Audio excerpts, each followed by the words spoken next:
Hi, it's Megan. And it's Bree. And we just want to talk about TV. Welcome to our podcast, Unseriesous. Each episode, we're going to cover a TV show, new or old, and have a silly little conversation about it. So grab a snack, get comfortable, and let's get unserious. Not interested in you. Look at the stadia. That's what I was going to say. Look at the stadia. I'm sorry, Claire. I'm just not interested in you like that. Not interested in you. Look at the stadia. Hell yeah. You like that. Look at the stadia. I cannot do the delivery. I'm sorry. That was another. Is gold. Another. I'm sorry, Miles. I'm sorry, Claire. I can't do I'm just not interested in you like that. that. Yeah, I think to be clear, to let the record show, we don't think we're good at doing the accents, so I don't want anyone being like, oh my god, that's so offensive. It's like, we just can't do it. I literally can't. We're just not, we just don't have that. Every once in a while, I get lucky. It's all pure luck if it happens to sound similar, it's like when I said I'm slaughter emails. Being possessed. It's all about being possessed by the great state of Ireland. Of Ireland? I would love to be possessed by Ireland. Yeah. That's what this episode's about. Yeah, being possessed. Being possessed. So we are so back this week to obviously talk about Derry Girls, which we just watched for the first time, pretty much. Derry horse. Our Derry horse. Positive. Affectionate. Those are our girlies. Yes. And we'll be talking all about that in a second. But obviously it's been a while. It's been a whole week since I've spoken to Bree. Yeah. So I have to check in with Bree and see how she's doing, what she's been watching, what she's been listening to, what's been possessing her this week. Wow. Yeah. Thanks for finally talking to me this week. Yeah, we avoid eye contact until we record. Until this moment. That'd be an interesting business decision. That would be. I wonder one time we should test that. Just not speak for a week. For a week? No texting. There's no way Megan could do that. I'm a citizen. I'm the prime minister of Yap City. We got some yappers around here. I have to yap because then I'll get anxious and they'll live right here. Okay. But yeah, what have you been doing? What have I been doing? Guess what? I still don't know how to read. Guess what? Illiterate reveal. Don't let them know. Well, last night we actually watched Prom Dates, which is a movie on Hulu that I didn't even know about. Yeah, starring Julia Lester and Antonia Gentry, our girlies from Ginny and Georgia on High School Musical series. And it was pretty good. Like we were saying, the Gen Z language was more natural in it. Yeah, it felt like it didn't feel too like it wasn't like a 40-year-old being like, oh, I've heard Gen Z say this, and then trying to put it in awkwardly. All of it felt natural and funny and things that we would say or make jokes about. Yeah, because I realized why. I get why movies like that are Gen Z now, but most of them make me cringe. Yeah. Especially the text bubbles and everything. I don't know, they make me cringe. But this one, I feel did a really good job, even though it was wild. But it was I think it was good.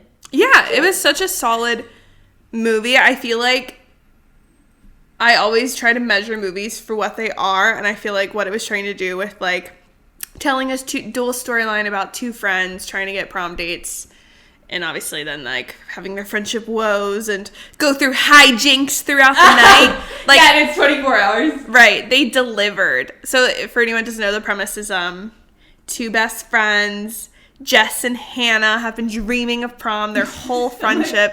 This night was 10 years in the making.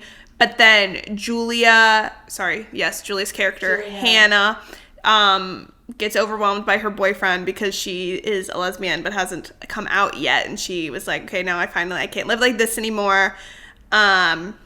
And Jess gets cheated on her by her boyfriend. So they need brand new prom plans in 24 hours. So it's a whole night of them trying to go to frat parties and different things. And they have people in their lives that are more suited for them, best friend's brother. Best friend's brother. BFB wink. and things like that. So a whole thing, just a whole bunch of hijinks. And it's just a silly little movie. And I feel sometimes I struggle with those because when it's just too much. They're jumping over a fence into a pool, and then they're at a frat party, and the frat boy gets concussed. That isn't necessarily my favorite style of movie, but I liked this one because I feel like I really like Tony and Julia, and I liked, like we said, the humor was like on point for what it was supposed to be. Like I felt like people who have experienced these things wrote these things, and it felt like well done. Julia Lester, like, she's so funny. She should be in more, and we should finish High School Musical. So stay tuned, probably maybe later this summer. Like, we had a blast, but we just, like, fell off and then weren't caught up for season 4. Yeah. And it ended forever. Yeah, so one day we'll get back on that. Because that was a funny show, too. Like, that also, in certain ways, like, it was a show about theater kids that felt like it was written by theater kids. Like, they made, the movie last night, too, made jokes about Glee. Like, just, like, understood. Glee bumpers. Like, when they were making references in this movie, it was, like, relevant references. Like, I was like, we know who they're talking about. Who they're talking about makes sense. And it makes sense for a person, like, that age to reference. Makes, like, yeah. Like, so. It's not just some random, I don't know, they're throwing random names around and thinking people relate to that. Like, yeah. I don't know. It was good. It was very good. Mm-mm. I had a fun time. And what else? Taylor Swift ruined my life. Taylor Swift added a Tortured Poets Department set to the Eras tour, and like, is it surprising? No, but am I devastated? Yes. Am I pissed? Am I gonna have to break into the Indianapolis shows? Yes. I just need her to really get her priorities. People are like being like, when people are saying that she should do a tour for this, you're like, when would she do this? It's like, no, I think she should have rethought this a while ago. The Eras tour should have been shorter, and now at this point should have been another. But then that would have made sense because, like, obviously she expanded this tour far and wide to as many people as possible could see all her eras. Yeah, like her just now being in Europe, like Like, she usually doesn't, I think, like, was some of her first times in South America when she went. Like, she's going further than she's ever gone before, so I understand the point. Yeah, but like, I'm pissed. I'm pissed because I feel like Tortured Poets is such a great album, and from what I've been seeing on the grainy live streams, like... I just realized Nani, my friend from Germany's going. And she's going to see Should we go? Should we hit her up? Yeah. That's so wild because it was so long ago when those tickets were. Right. And we've already been to. Yeah, like when my family was jokingly like, oh, should we go to Indianapolis? I was like, well, it's so far away. And I've already seen it. And I didn't think about the prospect of there being a whole new album and a whole new set that is like the best set of the tour. Like, it's so cool. The way she goes from Smallest Man Who Ever Lived to I Can Do It With a Broken Heart is insane. And so, like, I love the theatrics and I want to witness it. And I don't think that's in the cards. Taylor Swift. I need to call Taylor Swift. What if we just called Taylor up? And she sang Lost in My Life, Love My Life, Lol. The first night. And it's like, I was like, what a loss, as if I'm going in a couple months. Like, I wouldn't have, I'm not going to do it. What a loss. But it hurts me every time. Yeah. Like, we couldn't even, that wouldn't have even been a possibility. We didn't even know these songs existed. Yeah. She's like, I've been planning this for 9 months. I said, okay. Taylor, you should have given me a warning. Like, when you dropped the second leg U.S. tour dates, you should have been like, hey. By the way, there's going to be another set, so maybe jump on it. Because the only way to get good tickets are if you buy them when they come out for face value. Yeah. Which sucks. Like, they need to do, in general, they need to do something about that. Because, like, especially, like, we were talking about this with, like, Billie Eilish announcing her tour before the album even came out. And it's like, how do fans know if they're going to...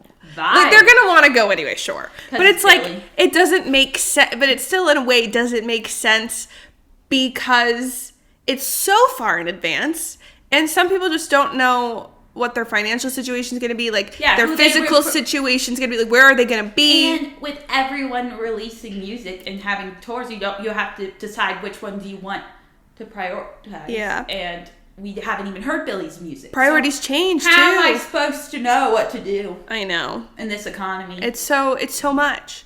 I'm going to need everyone to figure it out. I need everyone to talk to each other. To do better. I need people to collab. I think everyone should just go to the same Go on tour together. It's a 24-hour. Yeah.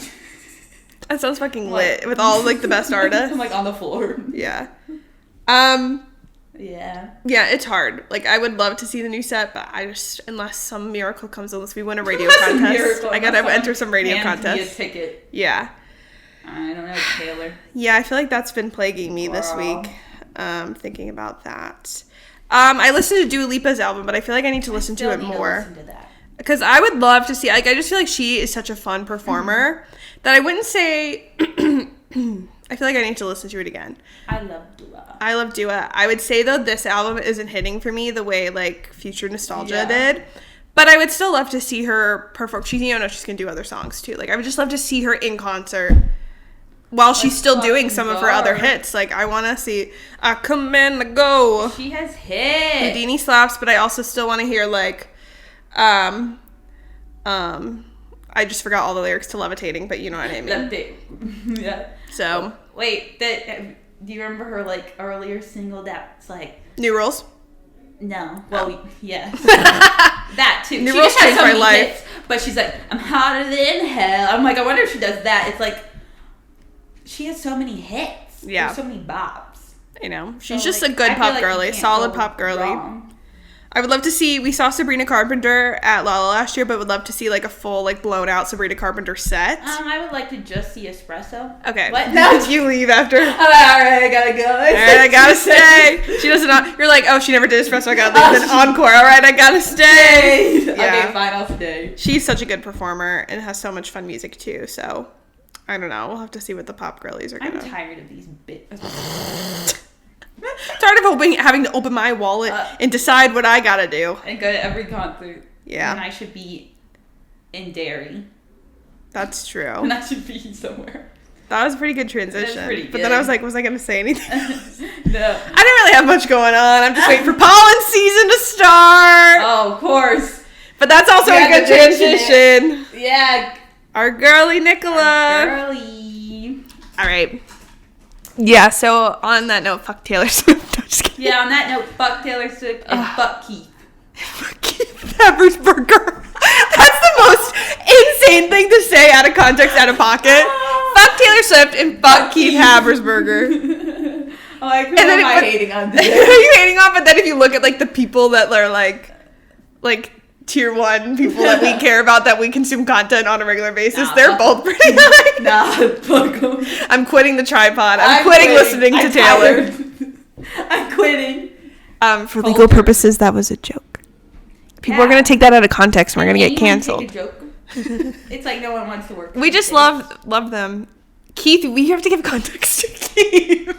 Just rooting against him on phoning it in because we were rooting for Marissa. We were rooting for the underdog. Keith would respect it. Yeah. No, Keith was playing the villain last year. Yeah. On Without a Recipe Live. So yeah, he gets it. He gets the showmanship. It's something they'd say on the pod, and if you were a real fan, you would get that. But exactly. Some people don't get it. Some people don't get the tribe guy's lifestyle. Some people don't get the tone of my friendship. Some people don't get the parasocial relationship we have with them. They don't know me. But we know them and feel like we know them. Anyway, so when they come to Chicago, see you there, Keith. Love you, Keith. Send us tickets. You out of pocket. Go fuck Keith. And they go, send us tickets. That's literally. I think Keith would have a laugh. My bad. We're in Chicago, Keith. Love Chicago. Live, laugh, love Chicago. Live, laugh, love. Okay, Derry Girls. Derry Girls. Derry Girls. Okay. Derry Girls. I have a pretty short and sweet summary because I feel like getting into like all the character stuff, we're going to do that anyway. So it's just a basic premise. Derry Girls is a sitcom centered around 5 teens and their families in Ireland as they navigate their lives amid political unrest in the 1990s. It follows Erin, her cousin Orla, their friends Clare and Michelle, and her English cousin James on their journeys of misadventures and hijinks while they attend Our Lady Immaculate College, a girls' Catholic secondary school. So true. Just an all-girls. Yes, okay, we'll get into it. The series concludes after 3 seasons, ending with the girls figuring out what the next phase of their lives looks like as they vote to pass the Good Friday Agreement, ending decades of conflict in Northern Ireland. Sing it. All my life. What if we just play the Cranberries? No one takes the Cranberries more seriously than the Derry Girls. I love it. I'm obsessed. Yeah, the show slapped. That's my review. The show fucking slapped. The show slapped. I feel like we should start, because we're not going to talk about it too much, like the political side of it. Okay. Because as we know, our mission statement on this podcast is to be pretty unseriesous, but we always have to acknowledge like when shows are a little darker, there are like serious elements. Not that the show's dark, but it does cover like a dark period in Irish history.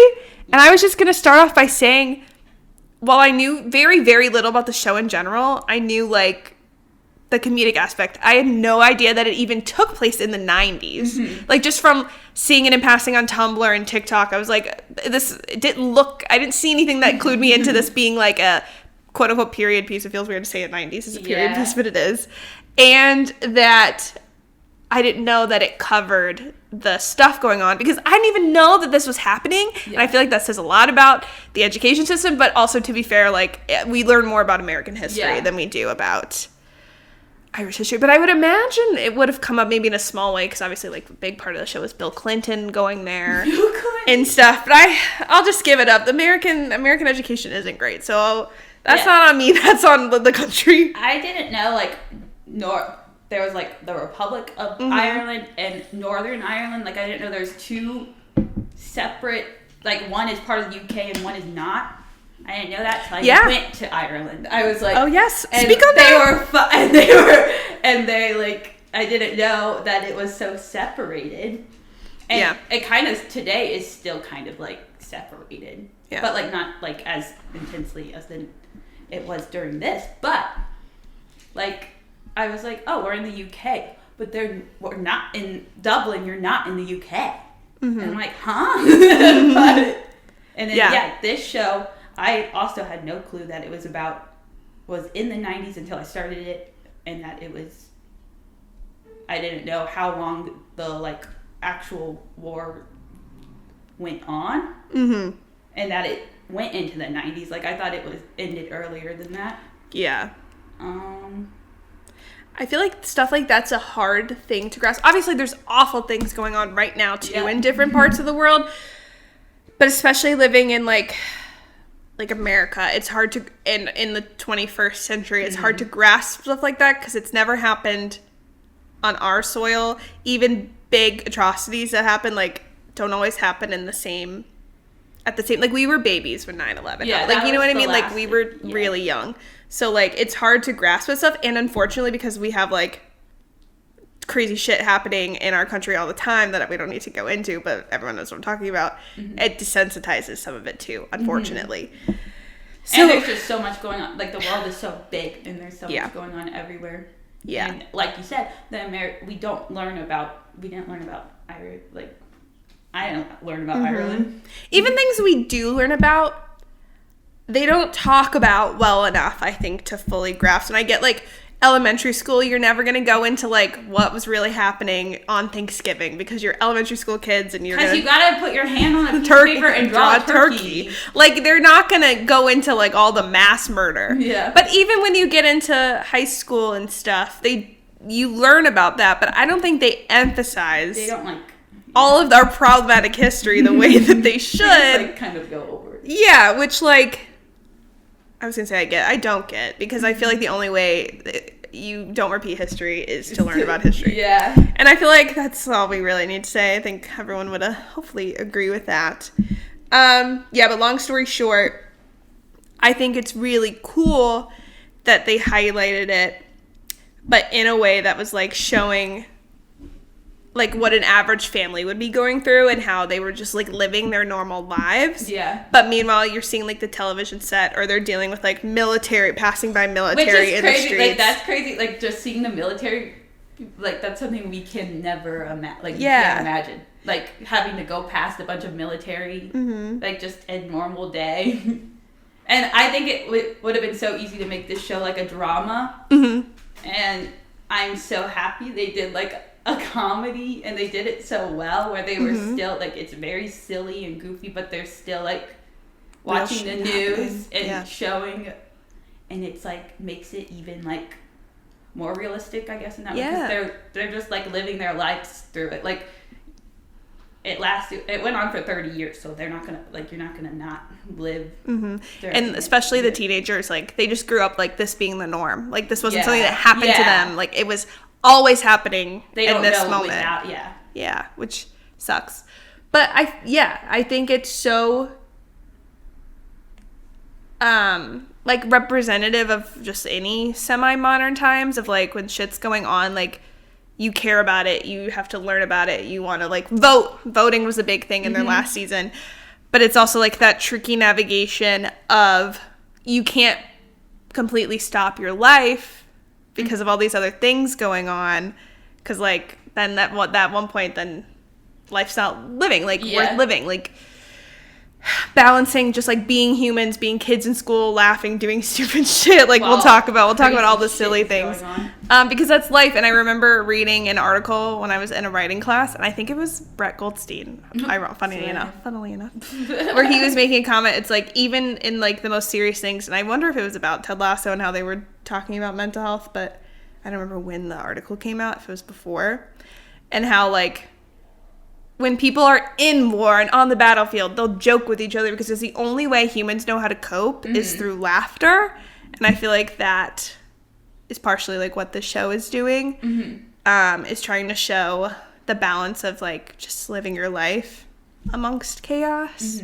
And they are chaotic. Yes, they are the most chaotic group of people I've ever seen the most unhinged in my life. But I love that they did it, like you said, this way, because I feel like this probably taught a lot of people without even realizing. And again, it's probably like an American bias. I'm sure like Irish people in Europe were like, oh, this is really cool. It's a show about this. Yeah. We're going into it. I was like, oh, it's just a comedy about people in Ireland. Yeah. And then I, through it, learned as it was going. Like, I feel like it didn't click for me for an episode or two. I was slowly like, oh.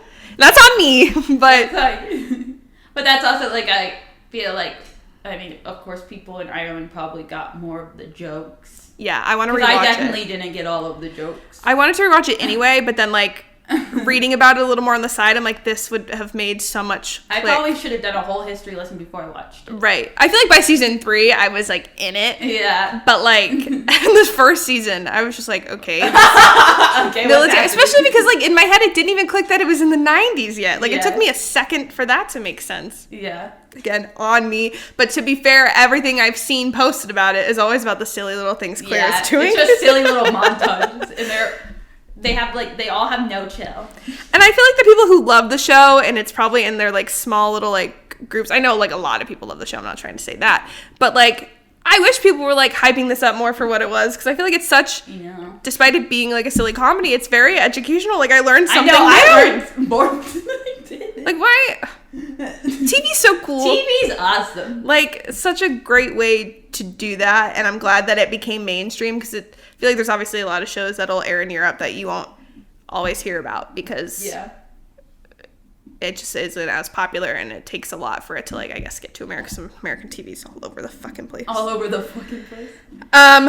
Yeah, so I think that's this really cool. Off on Netflix. Yes, I'm glad it did. Yeah. Because it's so good. Like, so literally good. right from the first episode, and you're like, and the episodes are really short, but you laugh. You just laugh the whole time because it's so good. It's so good. I would deign to say it's one of the funniest shows I've ever seen. Exactly. And, like, so, like, heartwarming at the same time. And, like, you're like, that's my family. That's my... Which is us a lot, but I swear, that's my family. Yeah. For Take real. a shot. FR. It's real. like... FR. I feel like we could make unseriesous bingo, and it's like, mark it if in the episode we say that's our family. And we'll find a way to do it about everything. Like, we could be, I don't know what a bad example would be, but everyone's our family. But this was so cool because it also felt, again, I get like that, like, European TV differs in structure than American TV. But especially because the like, historical stuff wasn't clicking to me right away. It was interesting to me that it didn't have, with at least the plot of the characters' lives, necessarily any, like, continuous storyline, you know, like... Yeah, like, you could technically watch any episode and be like... Yeah. And, like, I feel like sitcoms in general do that, but, like, I'm used to, like, the Parks and Recs where, like, Leslie's political campaign builds and is the tie throughout the storyline. And, of course, now understanding it more, the background, like, political stuff was the stuff that was going through all of it. But, like, episode the girls were always doing something new. I'm like, what time of year is it? And someone was like, Halloween. I was like, what is going on? Yeah, they're doing the craziest shit you've ever seen in your life, and it's always these 5 individuals that are always getting into the craziest shit you've ever experienced. And I'm having a blast. And I found myself, like, loving it. Sometimes I struggle when it's just, like, so disjointed because I really love character development. But despite only having less than 20 episodes, there was character development, and there was, like, found family growth and stuff like that. So it just took me a second, I feel like, to, like, feel that, but I ended up really, really loving it. I was already loving it, but, like, it like, had more impact the more it went on. Yeah. And the closer the friend group got. Yeah, and even, like, the family. Like, so, yeah, I guess we get into more specifics. So there's, like, our 5 best friends in the world, our family. Our 5 family members. But, Erin and Orla are cousins, and they live in the same house with, Erin's parents, Mary and Jerry, who live in Derry. Mary and Jerry in Derry. And Mary's, well, they also have a baby named Anna. Oh, yeah, I learned the baby's name today. I kind of forgot about the baby. I know, when she showed up in the finale and was like an adult. Yeah, I was like, hello? But she could stand up. Right. I was like, who is that? I said, who the hell is I feel like they forgot about her for a second, or I just did not clock her in any scenes. Yeah, I feel like in season 3 they really didn't. Yeah, unless I was missing something. Me. Except on the train. And then Orla's mom, Mary's sister, Sarah, and then the granddad, Joe. And one of my favorite relationships on the show is between Joe and Jerry, like father and son-in-law. And how much Joe fucking hates Jerry. I love it. But they're still fucking family. But at the end of the day, they're family. Yeah. And, like, this is the other thing I wanted to say about, like, the political stuff before we stop kind of, like, sliding away from that, even though it'll still, like, connect.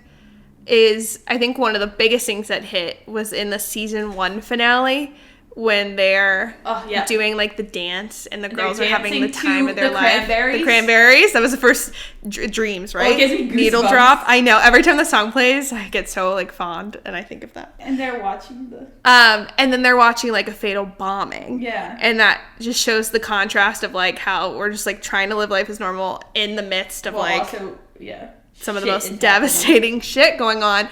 And that was like also just a small moment of like Joe and Jerry being just like family and then like holding like each other's arms. But then I clocked in season 2 the opposite happens when they're at the prom and they're all doused in the pig's blood or whatever. And they're having a terrible time, but that's when the ceasefire happens. I was like, damn, this is good. That's television! So you could be going through shit and then shit. Like, why are people screaming about this? Like, I've known that Derry Girls was popular and people love Derry Girls, but I feel like I was never getting, like, details. And I guess, like, then that spoils it. But I was like, I feel like I need to be shooting this from the rooftops. So good. So good! But yeah, Jerry and Joe are... Yeah, 2 of my favorites. I wrote down some of the stuff. There was stuff the entire series, but I said I should have been writing more of it down. But, like, every time that Jerry would just try to say anything reasonable, Joe would shoot him the fuck down. And when they were talking about... it was when they got the marriage... No, yeah. I think the wedding or engagement invite when Sarah forgot that she was engaged to Kieran. Oh, yes. They were looking through the mail and they were like, it's illegal or it's a criminal offense to open someone's mail. And Joe goes, you're a criminal offense. Like, just like, so, or your face is a criminal offense. I love it. Just like everything. Like, no matter what Jerry does, Joe is like, you're the worst person ever and Mary should leave you. And it's so funny. That's the same episode where Joe is just randomly, well, it's Halloween, but he's just a Frankenstein mask. Wait, in the episodes where... I think it's season 1 where they're going. I don't even know where they were going, but they stop at the diner. Yes. Yeah, and they were like going hard at Jerry. That Jerry has never. And been Jerry was right. Fully, and Jerry was right, but then Jerry goes off at the. And she starts crying. And she starts crying. They're like, "Oh my god, Jerry!" It's such a good comedy. Like that's like it's like a perfect balance of like. They're like 70% of it is comedy, but that 30% that does talk about like the world stuff is just so solid and blending in. But like as just a simple plain comedy, the funniest show of all time. Like so good. It's the most simple things. Like, simplest things. Like I said, the Frankenstein that head. Who thought of that? And just like every situation they find themselves in and it being like worst case scenario. Episode 1, they get detention and the nun dies and they're like accused of killing her. Like episode 1. I was like, I'm locked in. They'll be at their highest high. And then the worst big buzz. Yeah. Yes, and it's so funny. I'm trying to think of like other things from season 1 because I feel like my most obviously recent is season 3, but like the dog being dead but not dead, but them thinking they rose her from the dead. Virgin Mary, like crying, but it was the dog peeing. What are the odds? And then another was the fried food episode, the like fish and chips, and they're like gonna get banned, so they have to clean the and the curtain's on fire. And then Michelle's like, cilantro motherfuckers, cilantro motherfuckers, and drops the. I'm like, what is that? And then Mary and Sarah come and are like, you know what we're gonna do? We're gonna pretend this was a hostage situation, and that you guys got locked up and they burned the curtains for no reason. And she's like, should we slap them a wee bit? Their use of we, like they never say little, they have to say we, and I think James at one point was like, you guys say we, and it's not even little. Nothing's little, like it's just a we every time. It's the biggest. But like that was episode 2, the burning thing, and like the parents getting in on it. So and then funny. The end being them with the pizza, like that's good. They can never get their fish and chips or whatever. Good. Yeah. And then James is like, I think we could live without fried food or something, and they're all like, yeah, we need to talk about poor James's, and then also the James thing clicked too of why they hate him so much. James and Jerry, but James, like I was like, oh, everyone in Europe just hates England. Like I thought that was the bit, but it was obviously the actual political. Like it's always England's fault. But poor James, like it never fails to make me laugh, even when it's like, oh, you're just traditionally like you get. We'll have to talk about that episode when they're like, you're a dairy girl now. But just like him coming to their town, having to stay with Michelle and her mom because his mom sucks, and the mom left Ireland when it had to be in England, so that makes him English. Wait, and then I have to quote this. Yeah, my auntie went to England years ago to get abortion, never came back, never got the abortion either. Look at you, James. And he wasn't he like, I didn't know that. Yeah. Michelle tells him. He's like, I didn't know that. He's really sad. So much. And he has the saddest face. So much. He's just so sad. And he's so nice. He's the nicest person ever. They're like, fuck you, James. Like, fuck you, James. But just like the fact that he couldn't go to the boys' school because they all hated him and bullied him so much that he has to go to the girls' school, and no one really questioned it. And that was also like the first episode, like he couldn't go pee anywhere because he was like, oh, they're all girls' bathrooms. Can I use the faculty bathrooms? Of course not. Of course not. And that was like it was like a version of the Community thing when Donald Glover walks in and everything's on fire. Sister Michael walking in and like Erin's halfway out the window. They're lifting up the dead nun. He's peeing in a bucket.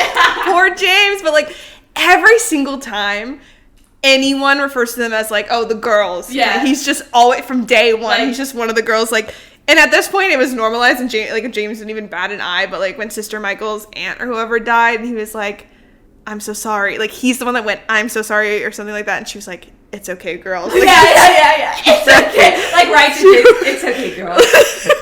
And James, like, kind of just accepts it. He's a dairy girl. I'm a dairy girl. That's one of the best episodes, is they abandoned seeing Bill Clinton front row to go get James. Iconic. Yeah. Claire fights her life to get front row. She fights a 12-year-old or whatever.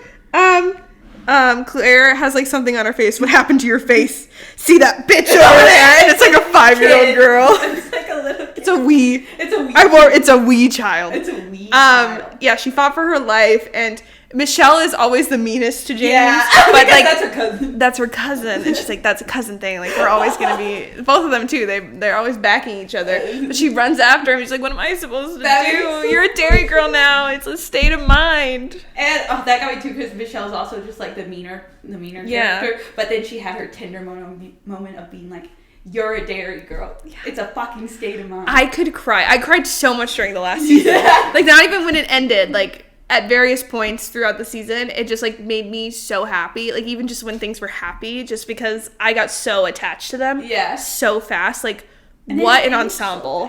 Because they're just like, that's like the best kind of dynamic. It's just like a really tight knit friend group that's like so codependent. That's like my favorite type of thing, like Community, Parks and Rec is kind of like that. I feel like Abbott's becoming that. Like, why are it's always those freaking group of teachers? They can't do anything without each other. I love that dynamic, and they're just always getting in to other shit. What else happened? Well, in season 1, what we've already mentioned is when they're working on the newspaper and they're like, we're gonna leak that there's a lesbian at the school because it'll be so cool. I'm the wee lesbian. I'm the wee lesbian. But that was also that was so funny. Like, one of the most iconic lines in history is, look at the stadia. Look at the stadia. But then, like, obviously it being in the 90s, and Erin always kind of touts herself as being, like, a really, like, out there liberal thinking person, but then when it happens with her friend, like, she has like a shocked negative. Look at the I'm not interested in you like I'm that. not interested in you. Look at the stadia. I'm sorry, Claire. But then, like, Orla doing her dance, and Orla always kind of being like an outsider, but like they never ever judge, question. They just love her. That's our dick. To do that. And they all stand up and they reunite, and the Cranberries play. That's our dick. And even what's so funny about that is, like, Erin and Claire decide, but then Michelle and James are like, we have to go up too. Yeah, they're like they definitely did not. They did not, but like, they were like, of course they did. We did. Because they're Derry girls. And then also at the beginning of season 2, they start wearing rainbow pins. I love that. And they wear it for the rest of the time, which is just like, that's my family. Fuck all of you. I love that. That is so cute. What else we got? Oh, this was when I was reading my notes, and I was like, this doesn't make any sense because I had spelled something wrong. But when there's that statue that's getting passed around to schools, and they're like, we're going to abduct it. Oh, yeah. And then the head breaks off. They're so stupid. They're so stupid. It's always... Why is the worst possible thing? It's always fucking something, and I laugh every time. Want to see something class? Michelle brings scones. She's like, I couldn't make brownies, so I had to make scones with weed in them. And then it ends up being passed around the whole wake. And then the toilet overflowed. They were like, oh, the only situation is to flush. Like, James was like, I see it in movies. You got to flush the drugs down the toilet. But they're whole scones. Yeah. And they're not even breaking them up. They're just like throwing the stones, and then it floods the entire house. At a funeral. But then it's okay, Granddad. He had one, and he was having the time of his life. Yeah, thank God. When the episode just ending with him being like, well, everyone's going to try then, and Orla and Erin are like... looks around. So simple, but so... Michelle said if you put them in food, it's not illegal, right? Yeah. Michelle's always doing stupid shit. Michelle, and then Claire being the most stressed out person in the world. Like, I see myself in her so much. When she's like, we're all in episode 1, right? She's like, we're all in this together. We're all taking the blame, and the jump cut. Like, they did it. I did it. It was all Michelle. And then being like, Sister Michael. I think we don't give her enough credit. She's so fucking funny. When she's like, Claire, I think we all lost a bit of respect for you. Yeah, Claire. So funny. She's always.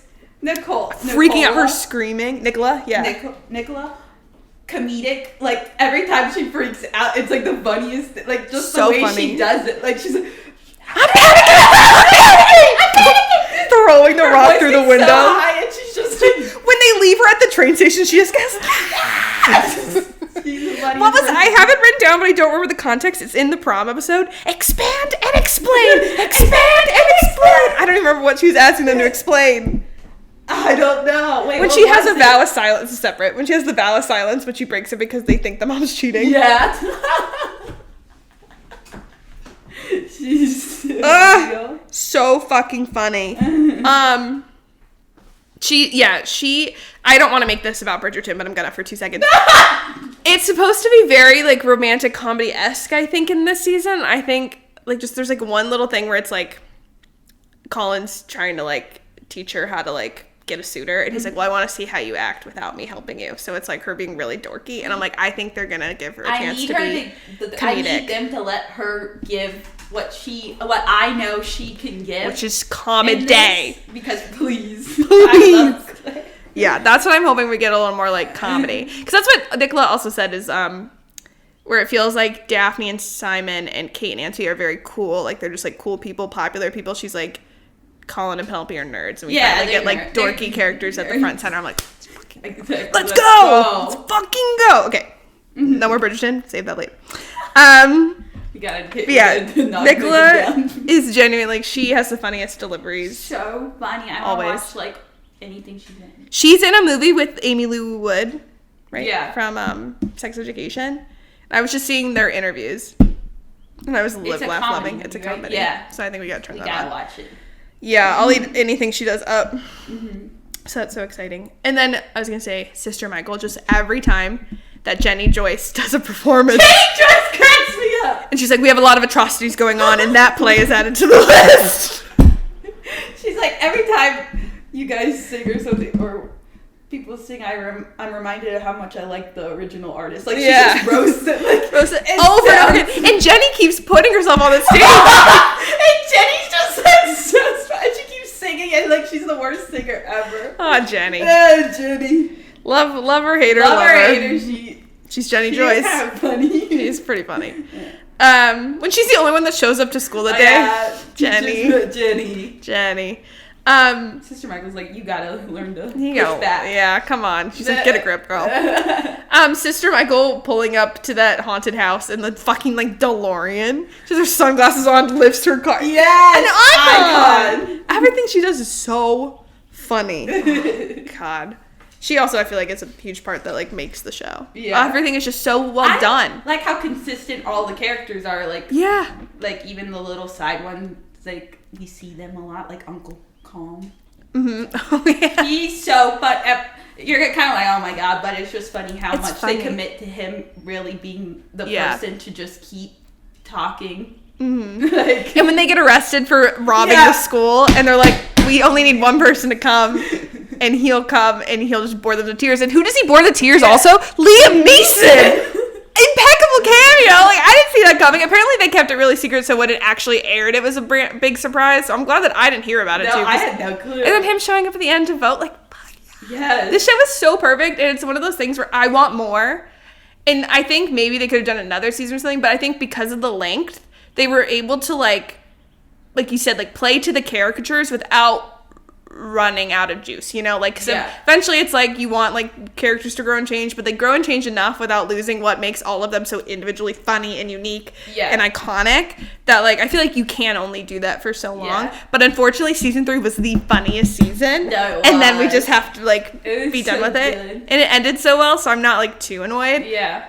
But damn, it's when you have, like, a show that's that funny, it's like drugs. Like, I just want more. And it's just so short. But so like, short. It's so well done. Yeah. The rest of my notes are about things that happened in season 3. Like, I mean, the whole storyline on the train was hilarious. Even with the parents and not remembering the person from their past, and the chance of being a psychopath, but them thinking the man that they switched backpacks with was a psychopath. So funny. So good. Fucking James had to put on the fucking boots. Orla slave as boots. When was the cheating storyline? That was in season 2. Okay, so yeah.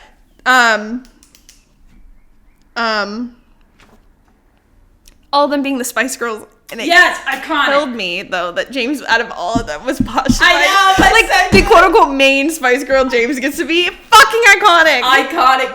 They were doing so well until Erin. That's the only thing I struggle with, is when they are so close to something good. I know. That's every time. That's what gets me, is they could be on their highest, and they just do the worst possible thing that happens. Yeah. They think is happening. Yes. Like, they were going to win that contest. They were crushing it, and I was having a blast. Yeah. Same thing in the Fatboy Slim episode. Like, they were about to meet him, and Claire was like, I'm not leaving without my Lizzie! My Lizzie! And then pulling the clown masks off. Yeah. And then the guy being... Then making James fight this guy. Michelle going on the talk show, and she's like, oh, I had no idea that Sob Story would get us free tickets. They're like, what is she doing? And then they're like, oh. They're so that's my family. funny. I want to make sure I cover like that episode being so high for Claire, and then to Claire the has her first lowest kiss. Possible low of losing her dad. Her dad drives them all there, and they're all like on the roof. They got their pins. They got their fucking not swan wings on. Like they're thriving. And when her and her dad look at each other, I was like, that's just such a sweet father-daughter moment. I had no idea. I wouldn't even guess. I just was like, oh, that's so tender. Like. That's just a sweet, because they do a lot of moments that are they're just like small sweet. And just show the family dynamic.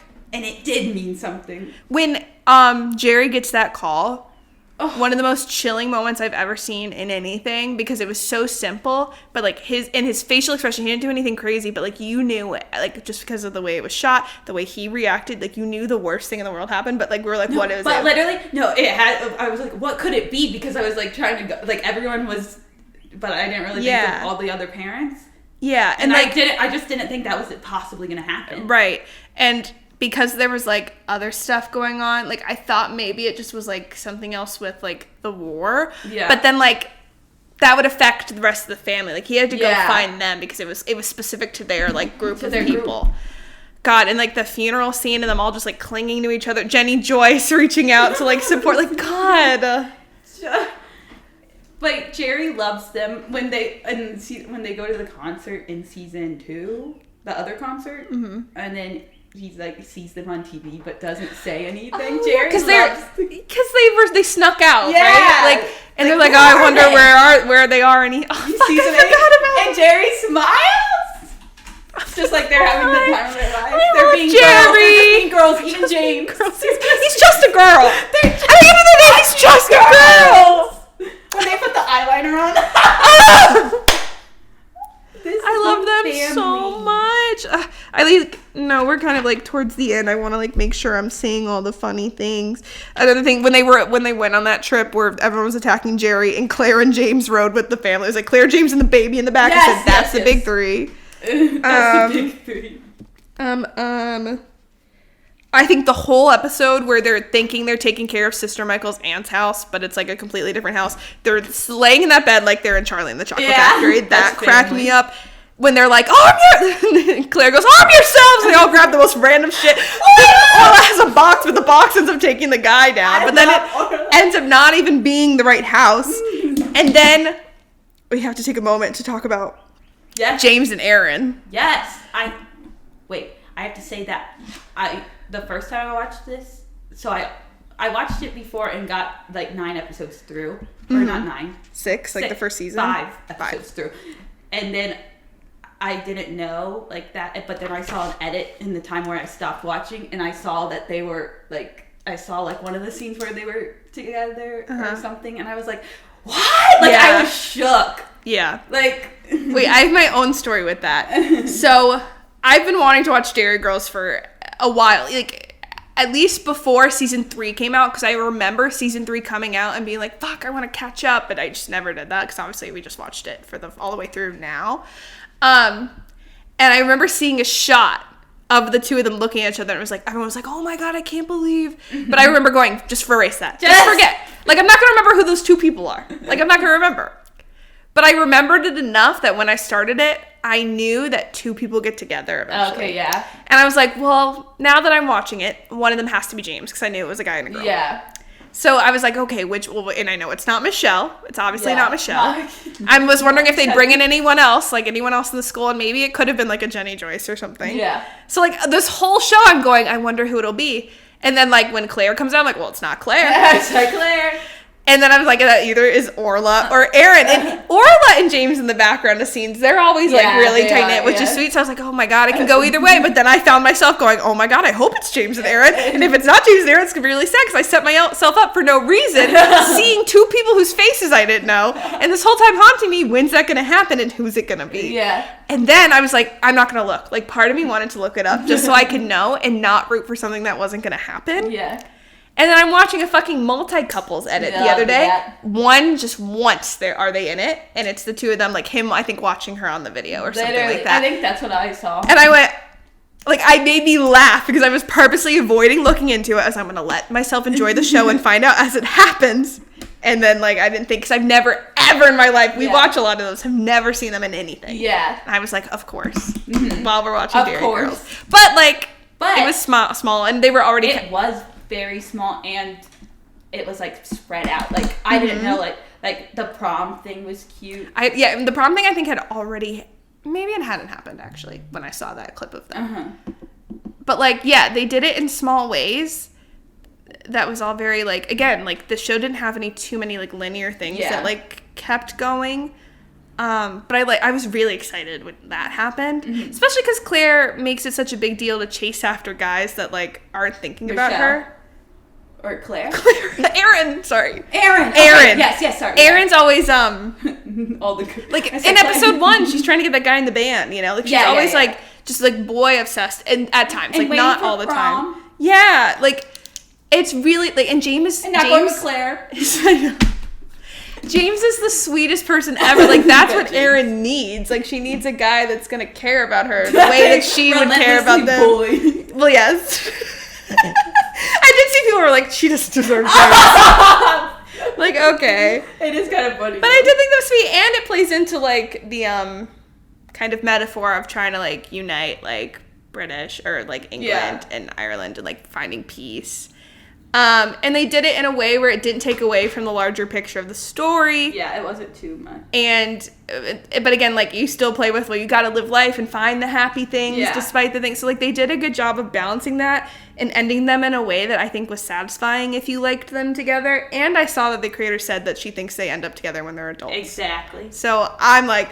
Now, what a lovely little love story. I think I was like, how much, I knew the show was so short, I'm like, how much is this going to take up? And I think they did just the perfect amount that wasn't too, like... Because there's also just, too much, and didn't take away from them all being, like, a group. Exactly, because it's like, when then people become a couple, it's like a friend group thing, it makes it weird. Michelle was worried.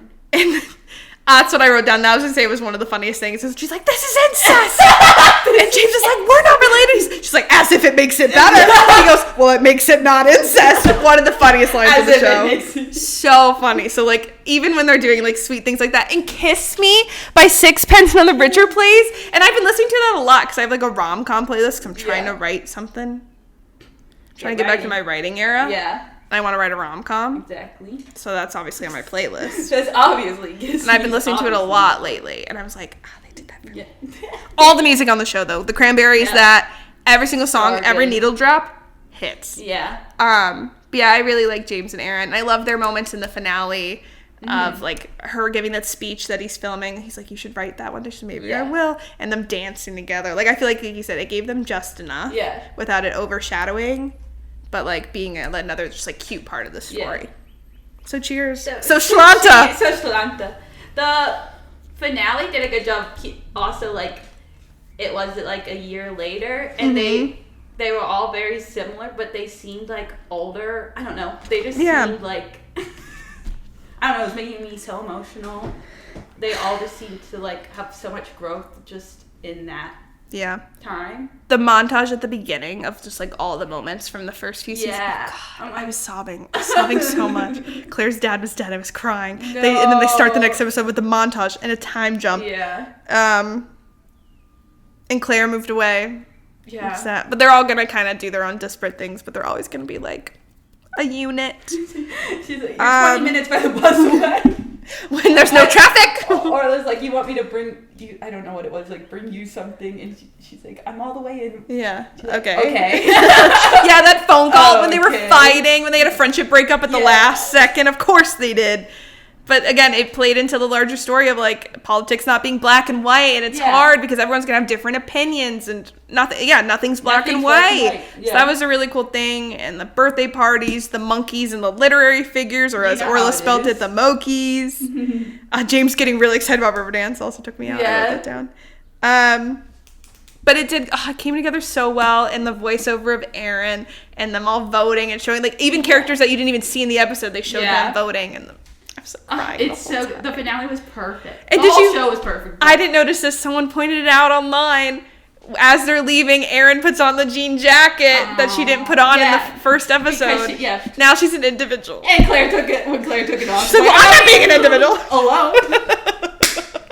I'm not being an individual. So fucking badass. I'm trying to make sure I'm saying the rest of the things. I think we covered it. Oh, honestly, I was rooting for Sarah and Kieran because he was just a silly little guy at the photo place. Yeah. But when Jerry had to break up with him for her. That's so funny. And then they made it funny because he thought she was a nun and he was like, well, I can't fault you for having a calling. But then he was so sad. Yeah. Like, he just, like, acted down. I was like, oh, I feel really sad for him. He had a really sad face. That was so they sad. were nuns. So that was hilarious. I don't want to forget a single thing, but we could be here all day. Yeah. I like Sister Michael just, like, sometimes saying stuff like she doesn't believe if he's real, like... Yeah, if she's real. She also says she. Yeah. Iconic. If she's real. I love Sister Michael. Oh, the last thing, we didn't talk about the episode about the moms, which also made me cry. Really like, good. Because it was just, like, the flashes of them older to younger, and I thought the casting was so good. Like, everyone looked exactly... When they were going back and forth of them dancing, I was like, oh, so good. And then making a point of bringing in, like, another, like, country man, like, a Canadian man, to parallel James's English man. Like, just, like... the group dynamic being similar to, like, the present day group girl dynamic. I thought that was really we're cute. so bad and they don't even know what their kids get. They can't know that we have tattoos. Like, meanwhile, they just burned down a house. They almost killed a man. Like, they almost got, like, taken to prison. Like, that's so funny. And then, like, there's just, like, the bit of, like, looking at these photos fondly, and they're like, wait, that's not us. That's literally not us. Wrong tree. So funny. And then it just being like, for the mommies. So for cute. For the mommies of the Inca. We're watching this, like, Mother's Day weekend. That's really cute. Yeah, that's so sweet. I love that. I feel like we should just get into highs and lows, though. Yeah. Because we've just been talking about it all. Honestly, flawless show. Epic highs and lows. Lows. Brie, who's your favorite? This is hard. I know. I didn't even write it down. Pick one. Okay. One? No, you have to pick one. Literally all of them. But it's like the big five are the big five for a reason. Yeah. Like you said, they're all such individual, specific characters, and they all do it so well. They're all so different, yeah. Yeah. But they come together so well. I know. It, like, in a way, infuriates me how good it is. You know, like, it's just, like, so satisfying in a way that I can't put into words how good it is. Okay, I'm gonna say, I don't know. I do know. Who your favorite is? Or favorites?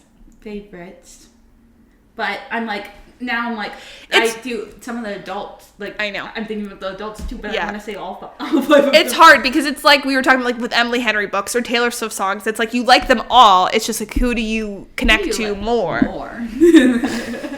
So it's like not a dislike. It's like if you were to rank them out of 5, they're all the top 5, but one's got to be 5. No, not that we were going to do that right now, because I don't know. I think mine are Erin, Clare, and James. Just because I really feel like if Erin and Clare had a baby, although look at the Stadia, it would be me. Okay, yeah. Like, I just feel both of them in my bones. Yeah. And I just love James. Yeah. I also kind of feel James in my bones. James is funny. But I love Michelle and Orla. Like, that's just, like, those are my children. Those are my friends. That's my family.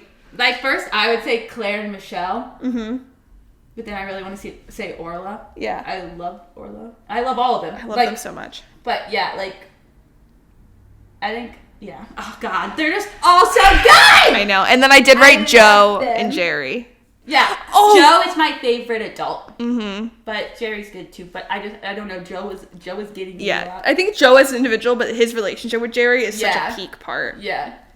And like we said, Sister Michael. I think her name is Sister George Michael. Everybody. Everyone's flawless. Mary and Sarah. Like, they're all great. Even when they bring in the other parents, like, they're all great. Yeah. Or fucking Calm and Seamus and Karen and so great. Favorite moments. One I forgot about that also made me cry. Yes, hold on. I need to say it because it's about Jerry or it's about Joe. Before I forget, when they try to meet a psychic to talk to the mom or the grandma, Joe's wife, past wife. And he's like, does she know where my razor is? And then he has a moment where he looks under the sink and finds it. And he goes, thank you, love. Yes. Fucking kidding me. He has a moment earlier, too, where he looks at her picture. That got me so high. I want to throw up. So that's a favorite moment. But yeah. Least favorite He has so many tender moments. And then he's so tender. He's so fucking He's tender. the funniest. He will beat the shit out of Jerry, given the chance. But he's so tender. When he's talking to Erin about the voting. And then he's like, I'm older. It's like it's all for you. It's about you, which is so fucking true. Why don't other people have that perspective of like, well, this isn't gonna affect me as much as it's gonna affect you. I said Joe for president. Joe, you're my favorite. God, we did it, Joe. But I'm talking about Joe McCool. Joe. Yeah. Joe Cool, and it's Joe from here. Yeah, it was literally his name is Joe McCool. Like, isn't that crazy? Exactly. Sorry, Joe Burr. Cool. Sorry. Okay, least favorite. Least favorite. I said Jenny sometimes. Okay, yeah. Jenny and... The priest. Oh, the priest. Yeah. He makes me laugh, like, when he shows up, I'm like... Pfft. No, literally, I don't, I like what everyone brings to the table. Show. I don't like Jenny, like, she's annoying, but what she brings to the show and is funny. She's relatable. She's also real. Yeah. She's just trying to be... Yeah, no tea, no shade. No tea, no shade. Also, Seamus was pissing me off in the last episode. I was like, get out of there. Wait, honestly, the girl who comes in on prom and is... Oh, yeah, it's mean to Claire and stuff. Just mean to, like, literally she's, like, everyone. psychotic. Yeah. Yeah, so troopery. Okay, other moments besides Joe being tender. Joe being tender. Joe. Oh my god, I didn't write anything down. Okay, I'll start spitting some out. Start spitting. When James comes back and he's a dairy girl now. Exactly. Just like the whole ending montage and the voting sequence and then Claire shouting things. Look at the stadia. I am panicked! Throwing it. Everything that she does, army herself, just like so funny. Like, anything that she says is so funny. I said specific episodes. I really liked the ending of season 1 when they're dancing and they embrace like Claire for like coming out and things like that. And every time the fucking cranberries play. Basically all of season 3, like I just feel like was standout. Like even though I'm like remembering more stuff now, I'm like, well, that one was good, that one was good. But I specifically liked when they're in that like haunted house and like the last one and the second to last one, this Fat Boy Slim. The Fat Boy Slim was funny too.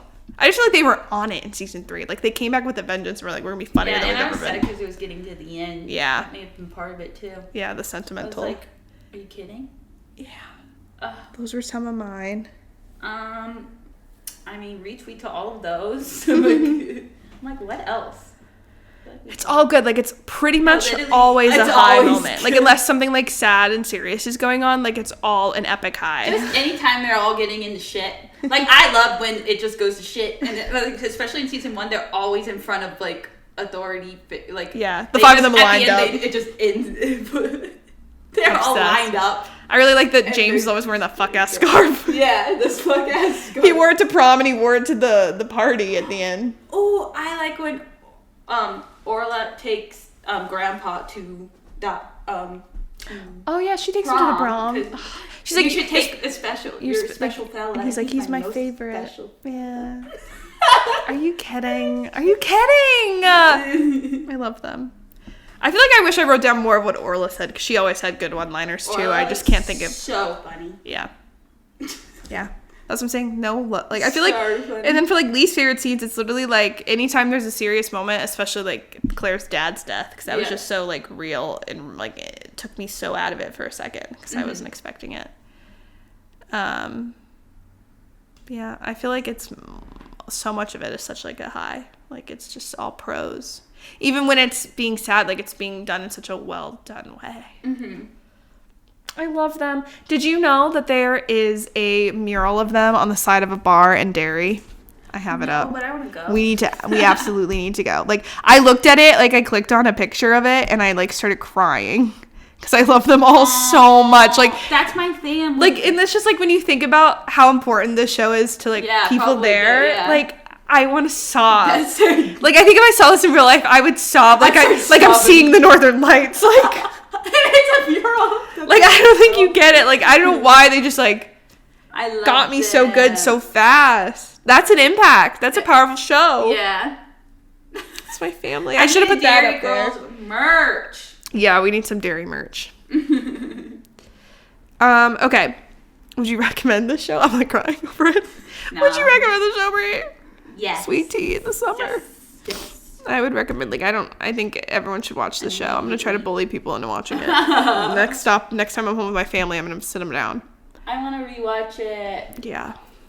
This is my fam for real. Yeah. And then on a scale of 1 to 10, 10 being the most unseriesous a show can be.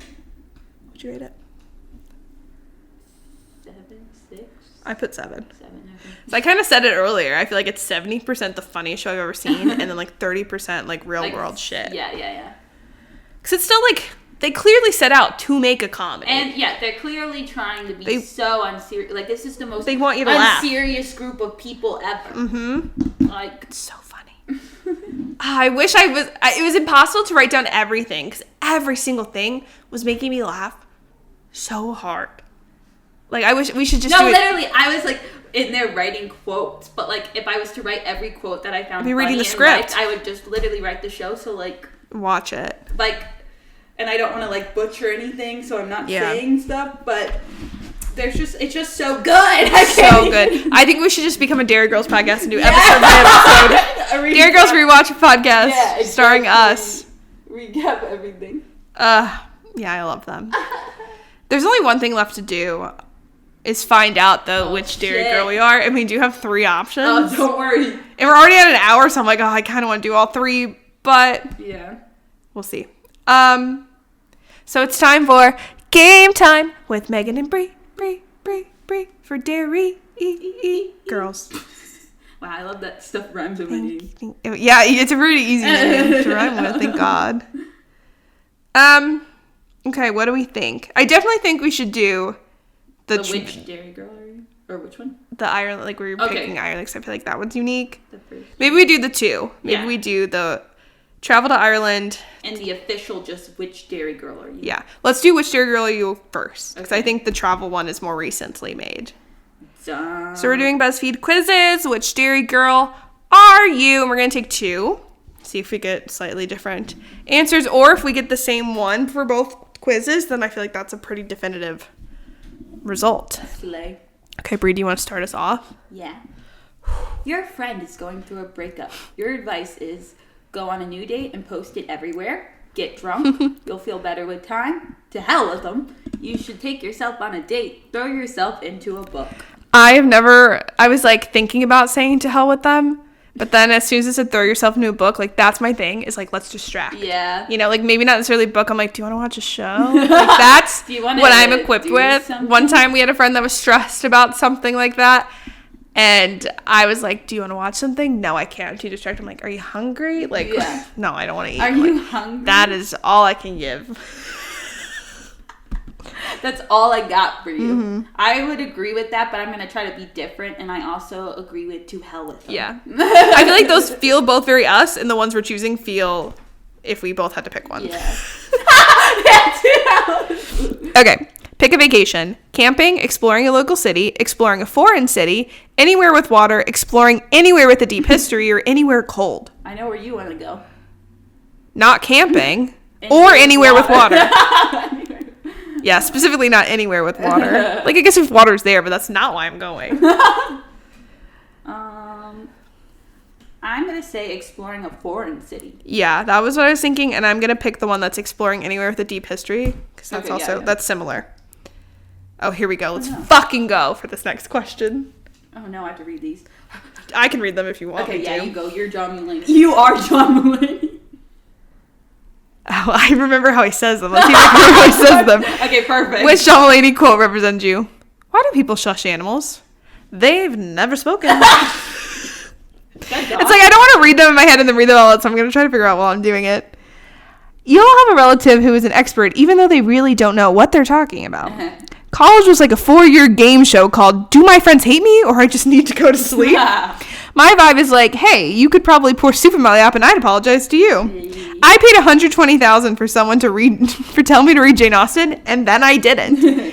You have the moral backbone of a chocolate eclair. Oh, these all slap. Okay, Bree. Which one am I feeling? I relate to so many of these. Yeah. I think I know which one I'd pick. But it's your turn. Well, since I read it, you get to pick. Okay, I'm going to say... Oh, no.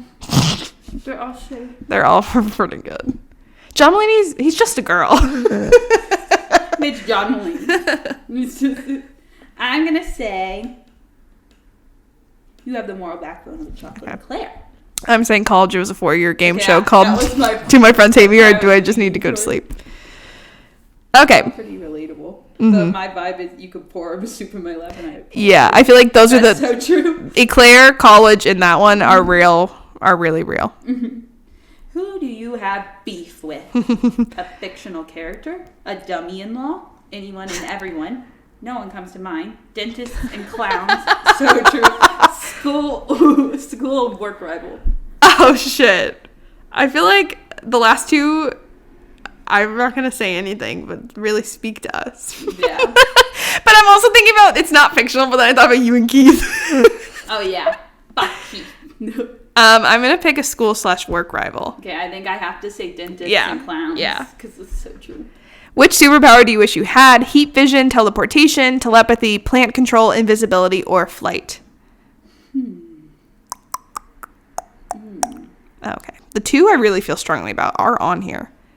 So if you pick one of them, I'll pick the other. I'm going to say teleportation. Yeah, that's the best superpower I think of all time. But I feel like telepathy that would be my other should one. apply to animals, no?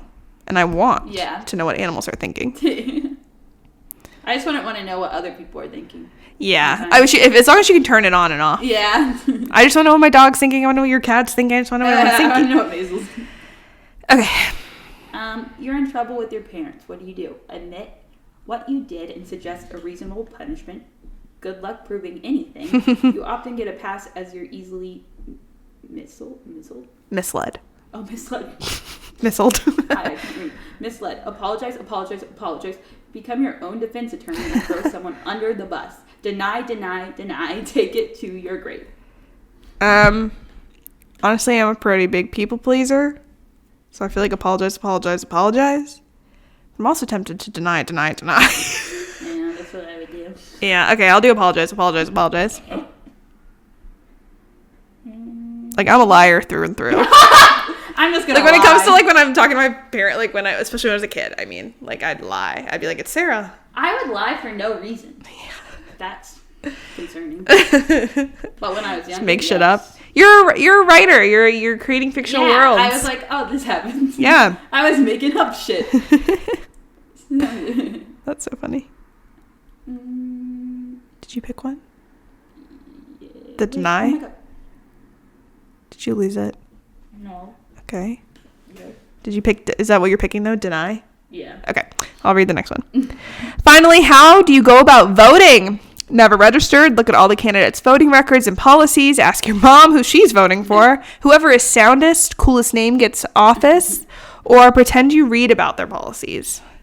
Pretend you read. Oh my gosh. Okay. Wait.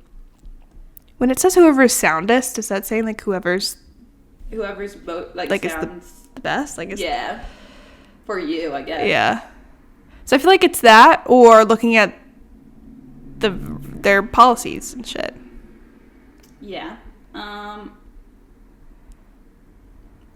would say whoever is soundest. Okay, then I'll do them on looking at the records. Okay, we're about to get our results.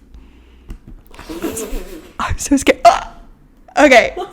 Wait, I'm scared. You laughed so hard. That's funny. Oh my God. Okay, wait. Oh, then I want you to do your second. Okay. I got Claire. Yes, Claire. Yeah. I'm panicking. I'm fucking panicking. Right. Okay, Bree. Grandpa Joe. Let's go! Let's fucking go! That's so funny. Oh, yes. Wait, that's so good. Okay. I want to just jump to the next one. Not even one of the... That's kind of iconic. Grandpa Joe. Wait, that's so exciting. Okay, which character are you? These names. Oh, so true. I can start this one. Okay, we are planning a trip to Ireland to find out who our Derry Girls character is. One more time. Pick a place to visit. Grafton Street, Trinity College, Skellig Michael, or Muckross House and Gardens. Ooh. Well, not to brag, I've been to Trinity College. Oh. But I would say something else. Okay. And I'm liking the looks of the house and garden. Okay. I was thinking about Grafton Street. Slay. Yeah, sorry if we're butchering the pronunciation. Yeah. We've established we're dumb Americans. Okay, your turn. Pick a place to visit. Kinsale, Giant's Causeway, Kilkenny Castle? Nice. Dublin Castle. I want to go to one of the castles. Have you been to any of these? I've been to the Dublin one. Okay, so I'll go there. Okay, go to the other castle. So funny. Yeah. Okay, pick another place. Dingle Bay, Guinness Storehouse, the Power Score Estate, or Galway Bay. Ooh. That's where Galway is, I think, where Nicola Coughlan's from. She's like, I'm a Galway girl. Slay. Okay, what are you thinking? I'm going to the Powers Court Estate. Yeah, that looks pretty cool. Because of the horses with the weight. So true. That's all so true. I will do the Guinness Storehouse. Slay. Okay. Pick a place to visit. Newgrange, Cliffs of Moher, Yeah. Erin Islands, Blarney Castle. These all look pretty cool. They all look pretty fire. Like, for whatever reason, the Cliffs of Moher are pulling me. Yeah, those look pretty sick. I liked this one because it's like, how are they correlating these places to the Derry Girls characters? So I feel like it's going to give us someone completely like off from what we just did. Because the other one was more personality based. Yeah. I'm going with Newgrange. Shall I? Pick a place to visit. Killarney National Park, Ring of Kerry, Rock of Cashel, or Kylemore Abbey. And I think this is the last one. These places. Ooh, these are cool. Kylemore Abbey. Okay, I'm going to pick the Rock of Cashel. Slay. Oh my god, I'm nervous! Oh, yes! Shit! Yes! Okay, you want to go first? Yeah. Mm-hmm. Clare! Oh, shit! I got Orla. Yes! Which I feel like isn't necessarily me, but I'll fucking take it. Right, but it's cracking me up because the picture is of Michelle. Oh, so that's fun. Something's amiss, but then James is there too. Did they want it to be... I don't know. I'm... Just me, just the one lesbian. Hell yeah. That's so funny. Claire and Grandpa Joe. That's huge. That's huge for the program. Yeah. Okay. Well, take these quizzes. Let us know who you associate with or think you are. All the things. Yay! But that has been our Derry Girls podcast. We love it so much. I feel like this is really high on probably my list of shows now. Yeah. I was thinking about that deeply, and I kind of mentioned it to you. I think it'd be fun to do like a top 10 beatdown a la Watcher. Of like things like fictional. We can come up with like even more niche categories than just shows, characters, ships, whatever. Yeah. But I was trying to think about like my top 10 shows, and I feel like it's hard when there are shows I love, like The Bear, that haven't ended yet. Because I'm like, what if it fucks itself up? What if it ends? Like, can it truly be in my top 10 without it being finished yet? Like, that's what I was wrapped up in a bow. Yeah. Like, this is over and it's perfect. It's perfect. So flawless top 10. So sorry, number 1. Sorry, Parks and Rec. Sorry, Succession. Yeah, what a great show. I love it. I can't wait to watch it again, and I feel like see it with a new perspective now that I've learned so much coming out of it. I feel like that'll shape me whenever I'm able to rewatch it, and I'm excited, and I love them all so much. Fan for real. And like, what if we just played Linger by the Cranberries? Exactly. And we should all just turn on Linger by the Cranberries. Linger by the Cranberries. Turn on the Cranberries. All my life is changing every day, and everything going. Woo! That was so good. Whoa! No, I'm just kidding. Just a Keith Habersburg attack mission. Thanks for listening to our podcast. Remember to rate, follow, and share with friends. And find us on TikTok and Instagram at unseriesous to see more content and find out what we're watching next. We hope you enjoyed, and we'll talk to you next week. Bye!